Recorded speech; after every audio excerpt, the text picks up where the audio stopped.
Hi, everyone. Welcome. Thank you so much for joining us today. My name is Seth Laidlaw. I'm the Interim Director of Education here at Pittsburgh Public Theater.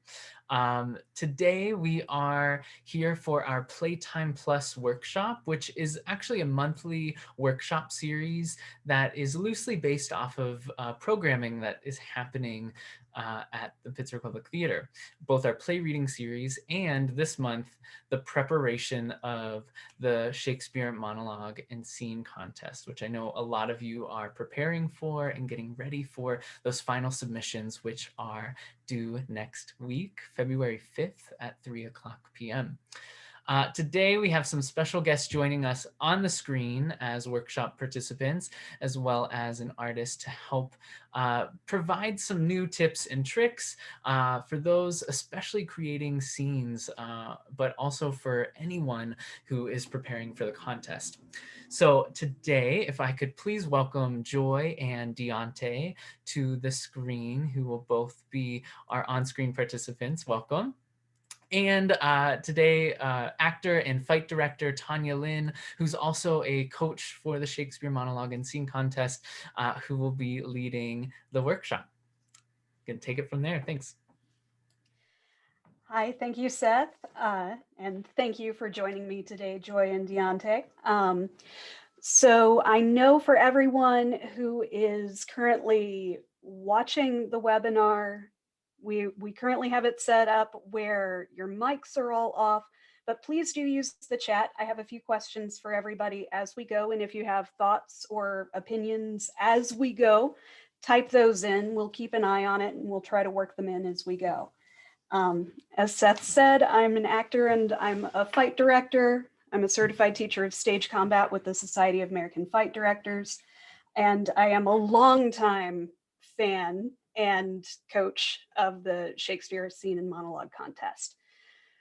So what brings us here today is this idea of performing on Zoom. It's a brand new world for everyone over the past year, and as artists, we've been trying to explore and find new ways to use this glowing box technology that we have. And now we're inviting all of these students who are participating to join us in this world of glowing boxes and find ways to make art here. And I was reflecting as I was preparing on this, like, how does this connect? How does this relate to the work that I have done in live theater as a fight director? And it kind of came to me all at once that my job is always to walk into a new space and figure out what the opportunities are there. And it's like this is a brand new space with a whole lot of opportunities. There are a lot of challenges too. Um, so I'm going to ask Joy and Deontay and everyone, what are some of the challenges that you're anticipating about performing on Zoom beyond just the technology of it, just turning this thing that we've been doing for hundreds of years live into this new video chat form? What's challenging for everybody? Not being able to move around a lot, I'm seeing in the chat. Absolutely. Yeah, we are much more limited in the amount of space that we have. What else? Memorizing lines. That is a challenge regardless of whether we're on screen or in person. It is the actor's eternal struggle is to keep those words in the right order. Lag, no eye contact being made. That is also a challenging one. Knowing where to look so it looks like you're making eye contact. These are some really great new challenges. Talking to the void. Yes, when you don't have that eye contact in front of you, we're trying to connect to an audience without actually seeing them, knowing where your screen ends. Yeah. Oh man, everyone's been thinking about these challenges and running into these challenges a lot. Is this all sounding familiar for you two, my friends on screen with me? Yeah. having a noise-free space. As I have construction outside behind me, I really feel that one today. Talking to someone without actually really seeing them, and a clear background. Yes, yes. It's amazing what you can do with a bed sheet. I have a bed sheet behind me right here, and it is helping prevent you from becoming distracted by the construction behind me on my street. How to express your feelings without moving too much. Oh my. Well, hopefully today, some of these we can help with. In 30 minutes, this is going to be just kind of the briefest of introductions, but hopefully you'll come away with some ideas and some brainstorming that you can take and expand on when you go back to work with your own pieces of scenes and monologues that you've got. One of the things that my friends on screen mentioned to me earlier is, in addition to that, not knowing about making eye contact, is getting distracted by your own image on screen. In addition to not having your scene partner right arm's length in front of you, you also have this constant mirror of your own face and movement that is giving you something distracting to see all of the things that your face does when you talk and when you act that you don't normally get to see. One of the ways that I help myself with that, and that I help my colleagues with on that, is remembering that the important thing is what the audience sees. And that's what's always important, right? When we go to the theater, when we watch a performance, we as the audience care about what those characters are thinking, feeling, seeing, doing, and how that makes us feel as the audience, right? So there's an opportunity here in Zoom that we don't normally have when the audience is in seats in a theater several rows away from us, to let them in, let them see what it is that we're thinking and we're doing. And one of the ways that a lot of people are choosing to do that is use the camera itself as your scene partner. So I'm going to ask Joy and Deontay to model something for me real quick. I'm going to switch my camera off, but I'll keep my mic on so you can still hear me talking. You give me a thumbs up if you can still hear me. Great. Perfect. I'm going to ask the two of you to just say a quick hello to each other and make it a point to look at the images on the screen. So look at your scene partner, wave and say hello. Hello. Hi. Great. And do that again. And we're going to make one little change. Now, can you look directly at your camera and do the same thing? Hello. Hi. So for my folks in the audience, can you pop into the chat? How is that different for you, seeing the difference in those two demonstrations? And I'll come back on so my friends aren't alone anymore.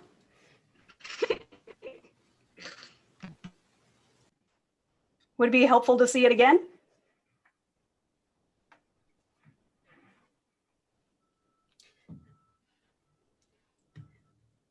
Okay, let's do that one more time just so that people can see the difference, all right? We have one person saying, yes, they enjoyed it when you looked into the camera. So I'm gonna give you just a little bit more to say. Hello, how are you doing today? Yeah, so just, you can alter that if you like to sound more like you. Okay.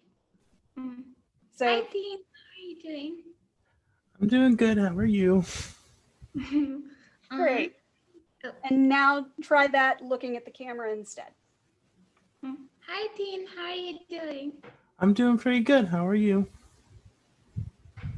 Thank you so much. So we get a little bit of variation there on, a little bit of connection. The audience feels like a little part of the scene here, where we get to see your full expression and everything that's going on behind your eyes. Yeah. Oh, this is a beautiful statement from Dara. When they look into the camera, you can tell they're really looking and seeing you. Sometimes it looks like the people are looking off into the distance when they just look at your video. Yeah, we can't see the distance for any individual person between their screen and their, image and what they're looking at. So when we look at the camera, as I'm trying to do right now, you get to see more of the person's face and their eyes and what they're thinking about. Yeah. Great. Yeah. Beautiful, beautiful. All right. So there's one quick trick and tip for Zoom. First off, the camera is your friend. Let's use it. And secret pro tip, when I'm looking at that, I'm not looking at my own image and I'm not distracted by that anymore, right? So on top of that, when we think in a larger sense about performance, after you've done all of your great homework, who is this character? What are they saying? Why are they saying it? What does it mean? What does this character want in this scene? You've done all of this good research to find out exactly what's going on and what's happening. And a lot of times we use those good journalism questions, who, what, when, where, why, to find out, everything about the character. The physical action that the character does is a little bit the how. How are they trying to get what they want? How are they going to manifest how they feel in this scene? And making really specific choices about that physical action and the how is going to help sharpen and clarify that storytelling. And it's even more important when the storytelling is happening an arm's length away, right? You can be even more specific, and that's a great opportunity here. So we're going to play with a little trick, a little Zoom trick for everybody. And we've all seen it done if we've been watching Zoom theater at this point. It's passing a prop from screen to screen. Yeah. So we all have a piece of paper. Yeah, great.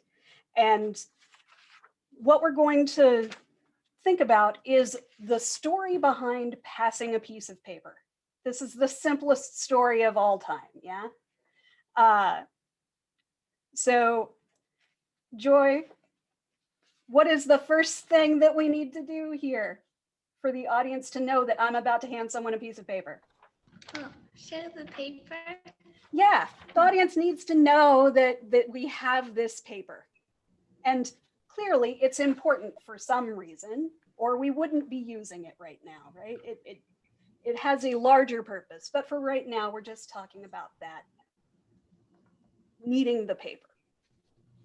So the audience sees it enter in Joy's screen. Joy has this piece of paper. It's lovely. Joy would like to hand this piece of paper to Deontay. Clearly they're not in the same room. They can't actually do that. But for the storytelling pieces to be there, the audience's imagination can help us fill in the gap. So when it leaves Joy's screen and we see it enter Deontay's screen, we can think, oh, maybe it came from one to the other. Now, if we wanted to be very, very specific about it, I'm going to turn my camera off so it's just the two of them. Great. And on my screen, it may be a little different than what's on your screen, but I'm going to ask for each of you to let the paper disappear to your left. So yes, when it is off screen, it is on your left. So Joy, would you bring the paper on screen for you? Great. And now hand it off to your left. Great. And Deontay, pick it up from your left. Great. Perfect. Simple trick. The story is kind of boring right now because it is very mechanical. There is a piece of paper, it is moving from one to the other. So we're going to pull from Shakespeare some inspiration to make this story a little more interesting. Inspired by Merry Wives of Windsor, Joy has just gotten a ridiculous letter from someone she doesn't know. Oh, that expression is fabulous. Deontay has got to see this letter, so there's someone else who gets to see how ridiculous this is.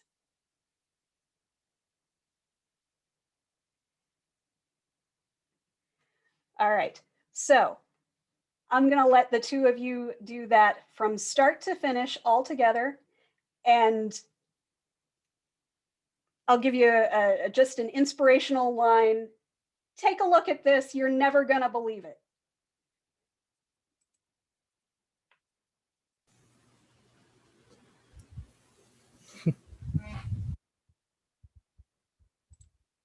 So Joy, if you would start by handing it off.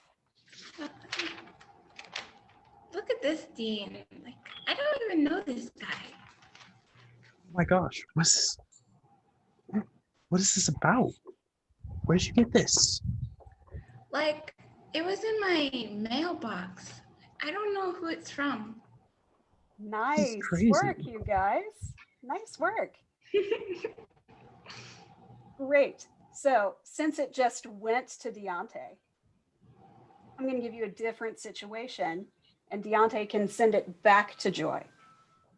So this time, Deontay, if you would, we're going to switch to Romeo and Juliet.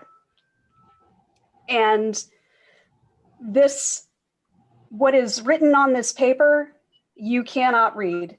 It is in a language you don't understand.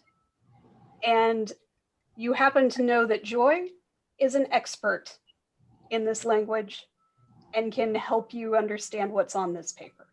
Yeah? So this time, when you hand the paper to her, after you hand her the paper, look back at the camera to ask her to help you read it, okay?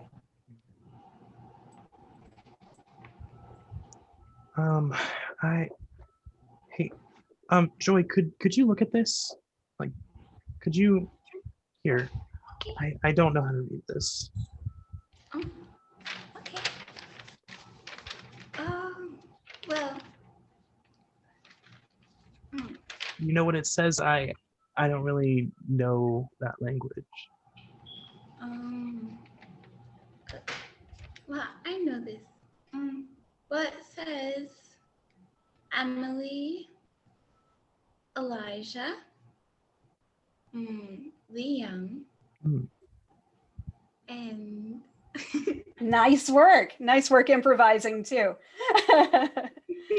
Perfect. We had a list of names. Beautiful. All right. So I'm going to give you a little bit more specific acting challenge with the next one. Joy now has the paper again. Joy's received another letter. And this is a letter that is very exciting, but also not one that she wants to share. And so, Deontay, your job, because you are much taller than Joy, you're going to be able to reach over and take that letter and read it for yourself. Yeah? So On the same way that we were handing off before, or? Let's change our direction. Let's get a little creative with it. So this time, Joy, when you let go of the paper, send it up and let it disappear off camera before you come back, yeah? Okay. And Deontay, if you can reach down and pull the paper up. Okay. Yeah, Okay. give that a try. Hey. Oh, let me see. What is this? Oh, I see. Well, I think you might want this back. So Can you please give it back? here. Very nice. Very nice. So I saw a nice instinct there as far as like passing it back. And this would be a thing that you'd want to work out in rehearsal in your scene is how you get that paper back. Yeah. Does it come back the same way or does it come back in a different way? Yeah. So there are a lot of times in scenes in Shakespeare where characters hand things off to each other.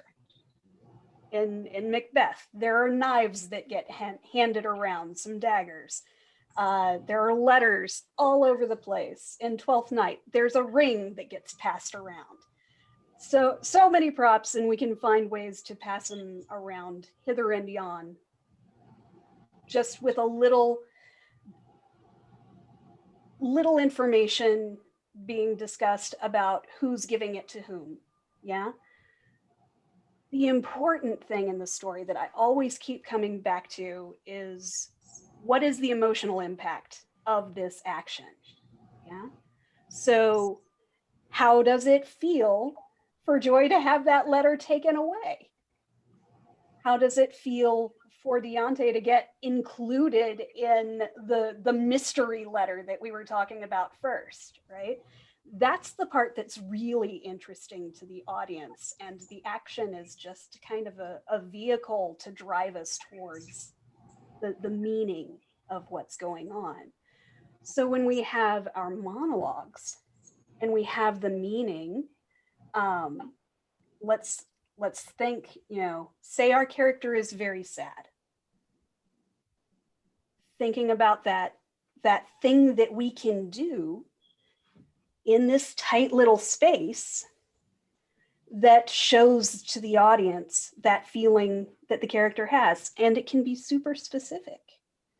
So Joy, I know you're working on a monologue that has a character who's feeling kind of blue. What are some ways that people's faces look when they feel sad? Should I show it or should I? You can show it, yeah. Okay. Well, it looks more like with the mouth kind of towards the eyes and yeah. Like their voice is kind of muffled or yeah, there's not as much smiling. The face gets very, very soft. Mouth turns down a little bit. And you can take that thought of, man, today is terrible, and take that right to the camera, right? Like, yeah. And so it lets the audience into that thought.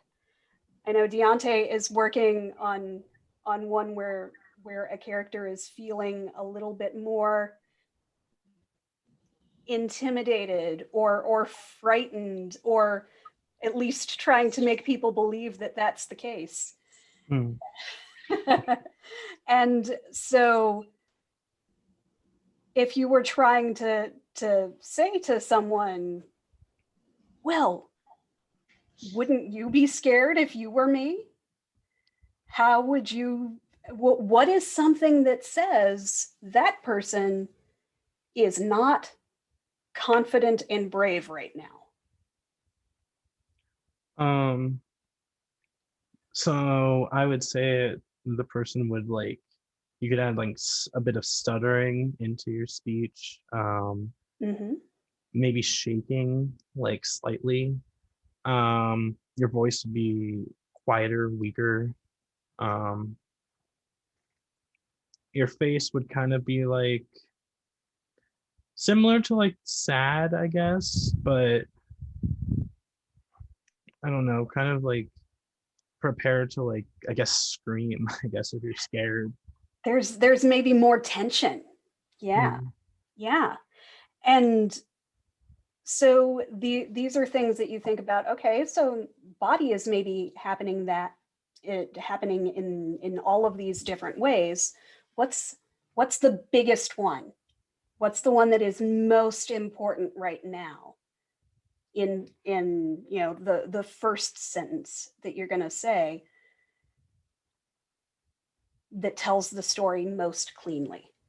And that's a thing that you can experiment with and play with. Maybe it's a sigh if you're sad. Yeah. Maybe it's that stutter if it's the fear. I feel so scared, right? You can explore those choices and see what feels right for that character and what is showing up in your screen. The beauty of being able to play it back is to see, does it work? Yeah.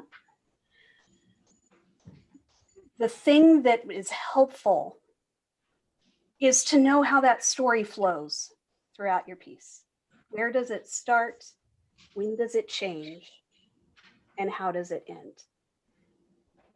So at all those moments, know what that character is doing. Yeah. And you can use the audience's imagination to help you fill in those gaps. Yeah. Because what they see is what you can give them, but you can also suggest what they're not seeing off screen. Let's say there's something amazing that you can see, but the audience can't. So I just to wrap us up here at the end, I'd like you to picture something amazing and wonderful and put it above and just off to the right of the camera. Yeah. And really like, I want you to start by looking at the camera, and then I want that thing to catch your eye and shift your look at it. And it's so cool. Whatever it is, it's amazing. And now look back at the camera because you're going to tell the audience how amazing it is. Wow. There's an Right? airplane up there. Yeah, it's a bird. It's a plane. It's the most amazing thing. Yeah. So that specificity, and sometimes maybe it's helpful to stick a little post-it note where that amazing thing is that your character notices during the middle of the monologue. Maybe it's Juliet walking out onto her balcony. Now you know where she is. The audience can't see her, but you do. Yeah. So that's just a quick little insight into the process of drilling down into a specific moment, making a choice about it, connecting it to a physical action. We used a piece of paper today, but maybe that physical action is putting your hand on your cheek and sighing.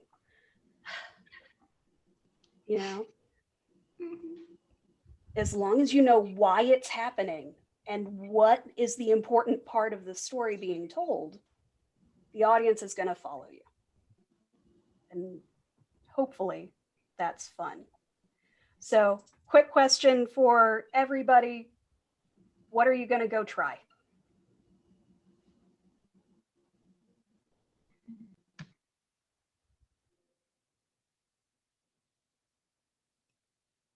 Well, now like I created like more ideas that I should do, and I'm happy. Some ideas of things to try, yeah? And that's the beautiful thing about rehearsal. You can try as many things as you want. Using a bed sheet to cover up background space, yeah. Super, super simple. Post-it note where an item might be, also helpful. Sometimes you can use that to mark the outsides of your frame. Like, where can I be and still be seen? Also, like looking at the camera, because like sometimes I just look at the screen and then, well, mostly I look at the screen. Yep. Yeah. Try to remember the camera is your friend. Talk to your friend. Less Okay. distracted by my own image. Yep. Cover my screen so I don't see myself. Yeah, that is also a thing that you can do, because if I were to cover this up, I would not be distracted by it at all. For what you can't see, I've got my little paper here in front of me. But I'd like to try to do the thing where you pass a paper between the cameras. Yeah, that's a fun thing. Just play with it when you're in a Zoom meeting. Fix my physical image in the scene. Awesome. Yeah, hopefully we've provided you with some inspiration today. I don't want to keep everyone super, super late. I know that we all have busy lives. So I just wanted to say an extra thank you to Joy and Deontay for being my on-screen helpers today. Thank you, Seth, behind the scenes, for all of your work organizing. And thank all of you who attended today for all your helpful comments and observations today. Good luck to everyone as you work on your scenes for the contest. And I hope everyone has a really, really nice rest of your evening. Thank you, Tonya. Thank you. Thank you. Thank you to everybody who's saying thank you in the chat.